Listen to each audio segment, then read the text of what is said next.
In the last video, I discussed Sarah, Jimmy, and Johnny 2x4. Now we move on to the second half, Kevin, Rolf, and Nazz. Let's start with Kevin, the bully jock of the cul-de-sac. He is best known for two things, his bike and his garage full of jawbreakers. The latter rarely mentioned, let alone seen. Kevin obsesses over his bike so much, it's really disturbing. But on the other side of the coin, he's really good at fixing his bike. Like Jimmy, he's got talent. From simply riding to doing tricks, Kevin knows his bike way too well. While on topic, Kevin is also good at snowboarding, skateboarding, basketball, even riding a tray? And athletic. With a tray? Anyways, Kevin can be seen as a leader/role model, with younger kids like Jimmy looking up to him. This trait has been shown a couple times. The Eds are coming in. See No Eds are the only two times Kevin takes a leadership role. And both times involve searching for someone. But this is a trait also rarely seen. Most of the time he's usually hanging out with Nazz and sometimes Rolf. Kevin has spent time with Johnny and Jimmy, but not to a great extent. Sarah is the only character that Kevin hasn't hung out with. But this is about as good as it gets, as Kevin mostly bullies the other children except Sarah and Nazz. I'll get to the Eds in a little bit. Johnny is usually the prime target for Kevin's bullying, but it's not entirely malicious. Kevin has made fun of Rolf from time to time, but also not entirely malicious. But Jimmy, I don't think Kevin would try his luck knowing Sarah may be nearby. When it comes to the Eds, ooh boy. When it comes to Kevin and Eddy, there's no love lost there. Before the big picture show, these two were always at odds with each other. Whether it's for money, attention, or whatever, the two would butt heads. I'm surprised they haven't killed each other. Most of the time, Kevin is victorious, while Eddy hangs his head in defeat. When it comes to Ed and Double D, he's less aggressive. He's never fought Ed, and only once did Kevin beat up Double D. Although it was to send a message to Ed and Eddy. Regardless, he calls the Eds by one word, dorks! And not in a playful manner. Next is Rolf, who is perhaps the most unique of the kids. Proud, hardworking, and responsible is what makes Rolf, Rolf. And my favorite character, and least favorite. He has an urban farm that he tends to day in, day out, growing crops. How he got a permit is anyone's guess. He also has animals from pigs to cows to chickens, a target for Ed. Why didn't Ed ask for a few chicks? Rolf comes from a part of Europe that's called the Old Country. What country was never revealed.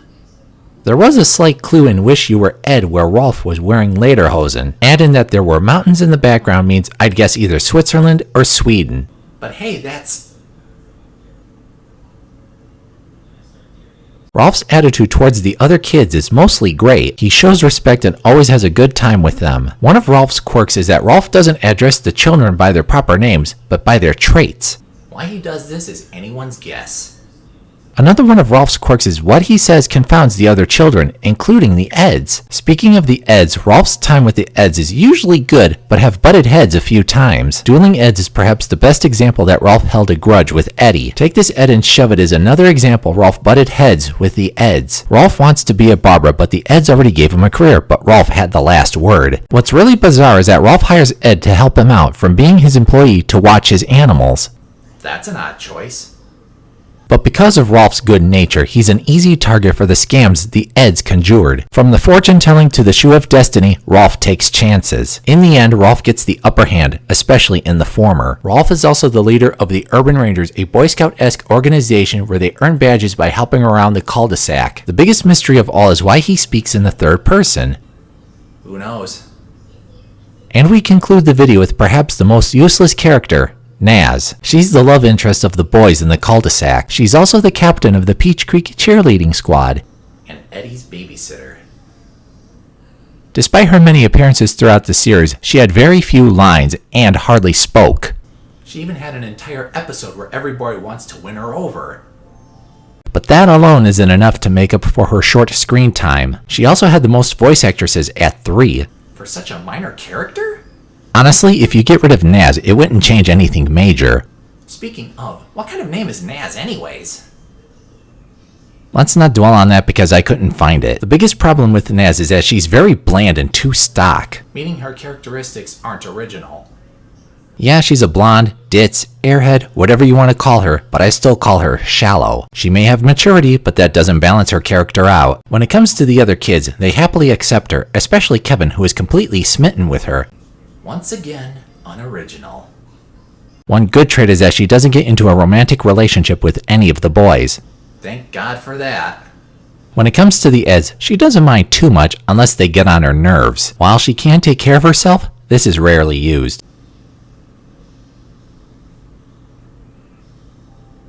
How would I rework Nazz? For starter, give her more traits that aren't bland. Next, make her less ditzy and have a better grasp on things. Give her more screen time with more dialogue that's relevant.